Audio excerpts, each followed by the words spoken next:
और अब बात कर लेते हैं सरदार शहर विधानसभा उपचुनाव की। ग्रामीण इलाकों में मतदान को लेकर उत्साह है। करीब 50% तक मतदान हुआ है, क्योंकि सरदार शहर में आज उपचुनाव है। उसको लेकर लगातार आपको तस्वीरें सुबह से दिखा रहे हैं कि किस तरह से अलग अलग जगह पर अलग अलग तस्वीरें सामने आई।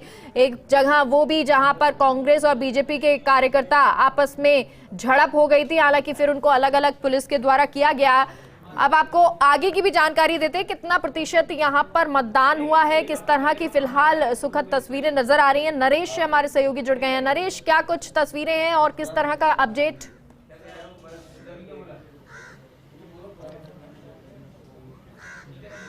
बिल्कुल, देखिए 3 बजे का वक्त हो गया है और मतदान खत्म होने में अभी 2 घंटे का समय बाकी है, लेकिन अभी तक जो हमें सूचना मिली है उसके अनुसार 50% तक मतदान हो चुका है और ये और बढ़ने की संभावना है कि जिस तरह जो मतदान का समय खत्म होने नज़दीक आएगा वैसे वैसे मतदान और बढ़ सकते हैं। और हम खासकर सरदार शहर के ग्रामीण इलाकों में लगातार देख रहे हैं कि ग्रामीण क्षेत्र में जो मतदाता है उनमें काफ़ी उत्साह है और घर घर जाकर वो है वोट डलवा रहे हैं। वो जो मतदाता उनको ला रहे हैं वोट डलवाने के लिए।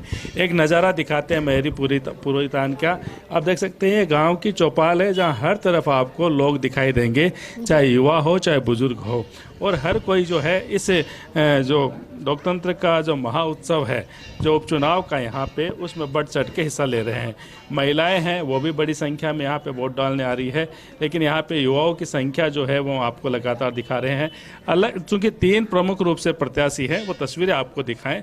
3 प्रमुख रूप से प्रत्याशी है तो तीनों के अलग अलग यहाँ पे जो बूथ है वो बनाए गए हैं। एक तरफ जो है आपको तस्वीर दिखाएं RLP का बूथ है, उसके बाद जो मेरे पीछे है वो भारतीय जनता पार्टी का बूथ है और उसके पीछे कांग्रेस का बूथ है। जहाँ पे जो लोग आ रहे हैं मतदान करने के लिए उससे पहले यहाँ पर्ची ली जा रही है और यहाँ जो तमाम जो कार्यकर्ता है विभिन्न जो राजनीतिक दलों के अपने अपने प्रत्याशी के समर्थन में मतदान की अपील कर रहे हैं। आप हर जगह देख सकते हैं, क्योंकि हम जो ग्रामीण इलाकों में जितने भी दौरे करके आए हैं उसमें से ये गाँव ऐसा है जिसमें सबसे ज़्यादा उत्साह नज़र आ रहा है। करीब 4800 वोट यहाँ पर बताए जा रहे हैं और इसके लिए लगातार ये जो मेरे बिल्कुल बाईं तरफ जो है वो मतदान केंद्र है, वहाँ लोग जो है वो आप देख सकते हैं महिलाओं को ये सभी मतदान करके आए हैं और ये जो वाहन आ रहे हैं इनमें जो मतदाताओं को लाया जा रहा है, घर घर से लेके आया जा रहा है, तो ये बताता है कि कितना उत्साह है यहाँ पे लोगों में, खासकर इस उपचुनाव को लेके। और आप लगातार इस तरह के जो नज़ारे हैं हमें देखने को मिल रहे हैं और जो यहाँ पे जो तमाम जो राजनीतिक दल के जो प्रत्याशी है, 3 प्रत्याशी प्रमुख रूप से जिनमें ये मुकाबला है, त्रिकोणीय मुकाबले की बात हम जो कह रहे हैं, लेकिन उनके अपने अपने दावे हैं और यहाँ पे ये देख सकते हैं जो उत्साह है वो अपने आप में एक अलग यहाँ जो नज़ारा है इसको देखने को मिल सकते हैं। तमाम जो यहाँ पे जो मौजूद लोग हैं यहाँ के, उनसे भी हम देखते हैं, हम बात करते हैं कि किस तरह से यहाँ गांव की चौपाल में ये जो चुनाव है उसकी चर्चा चल रही है, किस तरह से चुनाव यहाँ पे हो रहे हैं। ग्रामीण इलाकों में अक्सर देखते हैं कि लोग शांत रहते हैं, लेकिन आपके गांव में जो हम देख रहे हैं बड़ा उत्साह नज़र आ रहा है मतदान को लेके। क्या स्थानीय मुद्दे हैं या सिर्फ पार्टी के हिसाब से चुनाव लड़ रहे हैं, व्यक्ति के हिसाब से चुनाव लड़ रहे हैं? ये उपचुनाव है और उपचुनाव की रंगत अलग ही होती है। जैसे पंचायत चुनाव होते हैं उस टाइप की रंगत होती है, क्योंकि उपचुनाव में पूरा प्रशासन, पूरी सरकार यहाँ लगी हुई है, उसकी वजह से लोगों में ज़्यादा उत्साह है। तो आपका भी ये मानना है कि लोगों में से उत्साह बरकरार रहना चाहिए, क्योंकि लोकतंत्र का बड़ा पर्व है, मतदाताओं को आगे आना चाहिए? बिल्कुल, लोकतंत्र की खूबसूरती यही है। लोकतंत्र में ये होना बहुत आवश्यक है। हर आदमी जागरूक होना चाहिए और मतदान से बड़ी कोई ताकत नहीं होती लोकतंत्र में। मतदान के जरिए आदमी कितना भी बड़ा आदमी उसको सबक सिखा सकता है कि वो धरातल पे कैसे काम कर रहा है, नहीं कर रहा है। बड़ी बात है कि मतदान से बड़ी ताकत नहीं है और ऐसा ही मानना आप देख सकते हैं। तमाम जो युवा है वो भी काफ़ी अधिक संख्या में यहाँ पे देखने को मिल रहे हैं। कई जो मतदाता है वो यहाँ पे आए हैं। आपका भी वोट था, वोट डाल के आए हैं आप? दिखाइए, आप देखिए, वोट डाल के आए हैं। क्या नाम है आपका? ओम प्रकाश। क्या लगता है, क्या गांव के आपके क्या मुद्दे हैं, किस आधार पे वोट दिया आपने? प्रत्याशी के आधार पे है या आपके? बताइए, आप युवा है, वोट डाल के आए हैं, बताइए। हम लोग तो क्या बताए, तो हमारे पिताजी जो डालते हैं वहीं पे हम डालते हैं। परिवार का मामला है। हाँ, बिल्कुल, जो परिवार ने जहां वोट किया है वहीं युवा पीढ़ी ने भी वोट किया है, चूँकि ये ग्रामीण परिवेश में अक्सर ये नज़र आता है कि परिवार का परिवार एक साथ वोट डालता है। यहाँ पे इस तरह का माहौल नहीं है कि जो एक व्यक्ति कहीं और वोट डाले, दूसरा व्यक्ति कहीं और वोट डाले। एक बार ये तस्वीरें आपको दिखाते हैं। यहाँ देख सकते हैं कि अलग अलग ये जो बूथ बने हैं, यहाँ से पर्चियाँ दी जा रही है और इन पर्चियों के माध्यम से जिसका जहाँ वोट होता है वहाँ पे वोट यहाँ पे डाला जा रहा है। और ये उत्साह जो है वो यहाँ पे काफ़ी नज़र आ रहा है। एक बार तस्वीरें वो दिखा देते हैं, क्योंकि देखिए ये इस तरह की तस्वीरें रोज़ रोज़ नहीं आती। ये लोकतंत्र का महापर्व है, लोग किस तरह से जो इसमें हिस्सा ले रहे हैं। और ये सिर्फ देखिए शहरी इलाका नहीं है, जैसे मैंने कहा ये ग्रामीण इलाका है और ग्रामीण इलाके में इस तरह से जो लोग हैं वो वोट डालने के लिए यहाँ पे आ रहे हैं। एक बार एक बूथ जो है, दूसरा बूथ दूसरी पार्टी का, दूसरे प्रत्याशी का, वो भी हम दिखाना चाहेंगे ताकि तमाम जो तस्वीरें हैं वो आप तक पहुंचाए, किसी एक दल की ना होके तमाम जो प्रत्याशी है उनकी तस्वीरें आप पे पहुंचाए। ये कांग्रेस का बूथ है जहां पे कांग्रेस के जो प्रत्याशी है उनके समर्थन में यहाँ पे जो कार्यकर्ता है, नेता है, वो यहाँ पे मौजूद है।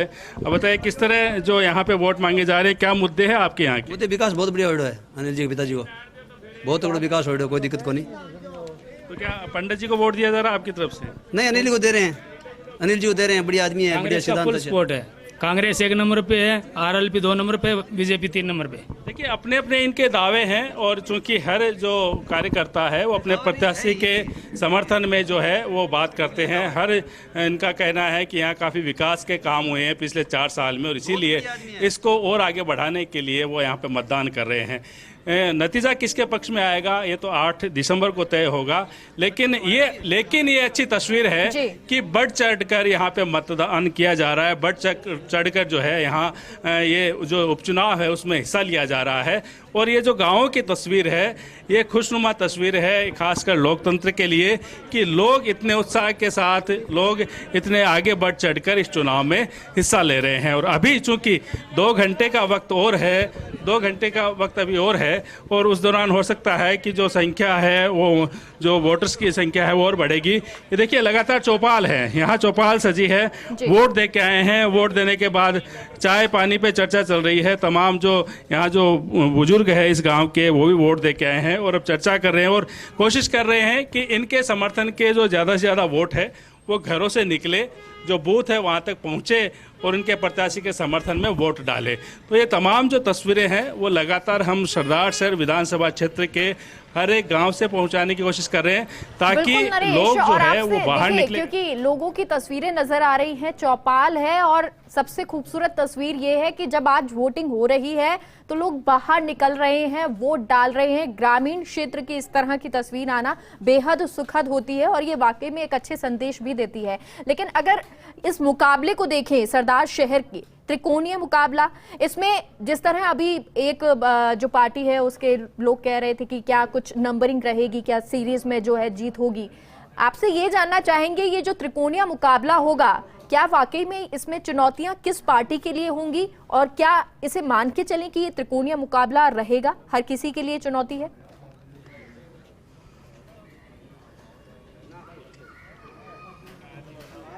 देखिए चूंकि जो 3 प्रमुख प्रत्याशी है उनका दावा है जीत का, इसलिए ऐसी चर्चा है कि त्रिकोणीय है। लेकिन जो हम यहाँ गांव में निकले हैं, लोगों से जो जाना है, उसमें सीधा सीधा लग रहा है कि भाजपा और कांग्रेस इन दोनों ही पार्टियों में मुकाबला है।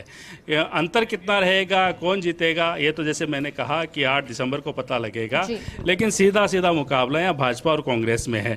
हालांकि जो आरएलपी के प्रत्याशी है वो कोशिश कर रहे हैं कि ज़्यादा से ज़्यादा वोट हासिल करें, लेकिन वो किसको नुकसान पहुँचाएंगे ये जब परिणाम सामने आएगा तब पता लगेगा कि इस प्रत्याशी ने किसको नुकसान पहुँचाया है। लेकिन देखिए बड़ी बात यह है कि अब तक के जो उपचुनाव है उनका अगर हम रिजल्ट देखें तो अमूमन जो जिन विधायकों का निधन हुआ है उनके परिवारजन ही जीते हैं। क्या ये परंपरा यहाँ भी दोहराई जाएगी, क्या यहाँ भी ऐसा होगा या फिर इस परंपरा को तोड़ा जाएगा, ये तो ये जो मतदाता है ये फैसला करेंगे कि किन को जिताना है। और आगे के जो 1 साल का समय बचा है जो विधायक के कार्यकाल का, उस 1 साल में इनको किस तरह का जो अपना विधायक चुनना है, क्या भंवरलाल शर्मा के पुत्र को चुनना है या फिर अशोक पिंचा को चुनना है या फिर क्या होगा, ये तमाम ये जो मतदाता है ये फैसला करेंगे। लेकिन जो बड़ी चीज़ है वो ये है कि लोग खुल के सामने आ रहे हैं, खुलकर मतदान कर रहे हैं और बड़ी संख्या में जो मतदाता है वो अपने घरों से बाहर निकल के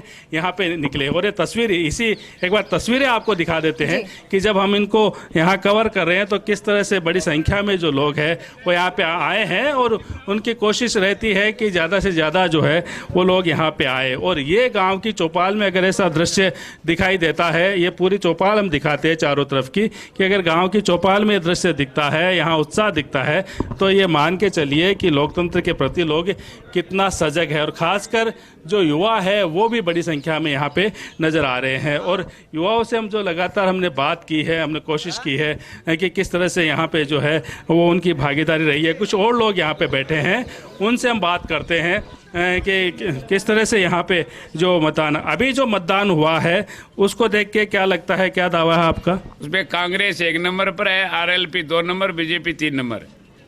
पूरी सदार से तहसील का ही बता देता हूँ आपको, बीजेपी 3 नंबर रहेगी। मुद्दा क्या है आपका? चुनाव विकास का मुद्दा है। विकास किया कांग्रेस ने, विकास का वोट है। तो अगला 1 साल भी आप ये चाहते कि वैसे 1 साल हम चाहते हैं कि कांग्रेस का या एमएलए जीतेगा और मुख्यमंत्री अशोक गहलोत ही बनेगा। बिल्कुल। तो इनका जो दावा है वो यही है कि जो पूर्व विधायक है उनके पुत्र फिर से विधायक, उनके पुत्र है वो विधायक बनेंगे और जो कांग्रेस है वो मजबूत होगी। उसी तरह जो भारतीय जनता पार्टी का जो खेमा है वो अपना दावा कर रहा है। उनका कहना है कि उनका जो प्रत्याशी है वो बड़े अंतर से खेमे हैं, सबके अपने अपने दावे हैं, लेकिन वोटर क्या कुछ कहता है ये तो अब आने वाले नतीजे ही बताएंगे। बहुत बहुत शुक्रिया नरेश पूरी जानकारी के लिए।